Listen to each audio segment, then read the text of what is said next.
Hello guys, তোমাদের সাথে আজকে আমি get ready with me share করব। তো কিছুই না, নর্মাল একটা মেকআপ আমি করেছিলাম। প্রথমে আমি মরিসনের ওয়াইপস দিয়ে ভালো করে মুখটাকে ক্লিন করে নিলাম।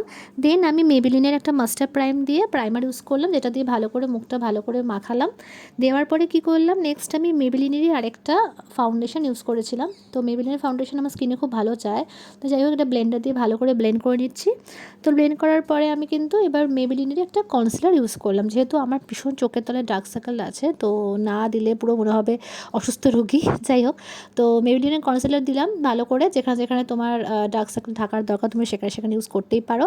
তো দেন ভালো করে এটাকে ভালো করে ব্লেন্ডার দিয়ে ব্লেন্ড করলাম। আর দেন একটা কিন্তু মেবিলিনের ফিটমি যে পাউডার হয়, ফেস পাউডার, ওটাকে দিয়ে ভালো করে আমি কিন্তু মেকআপটা ভালো করে সেট করলাম। কিছুই না, আমি কিন্তু আর কোনো কন্ট্রোল করিনি। দেন আমি ব্লাশার দিয়ে, ব্লাশারটা ছিল আমার সুগারের ব্লাশার, তো সুগারের ব্লাশার দিয়ে ভালো করে আমি দুটো গালে চিক বোনে ভালো করে দিয়ে দিলাম। তো ব্লাশার দেওয়ার পর কিন্তু আর কিছুই না, লাস্টে আমি একদম লিপস্টিকে চলে যাচ্ছি। লিপস্টিকটা আমার ল্যাকমির ছিল, আমার ঠিক মনে পড়ছে না ল্যাকমির শেড নাম্বারটা আমার এই মুহূর্তে মনে পড়ছে না, বাট ভীষণ পছন্দের কালার এটা আমার। তো যাই হোক, আমি লিপস্টিক দেওয়ার পরে কিন্তু আমি সুন্দর দেখে একটা শাড়ি পরে নিলাম, আর ভালো করে জুয়েলারি বলতে কানের দুল পরেছিলাম। তো এটাই আমার লুক।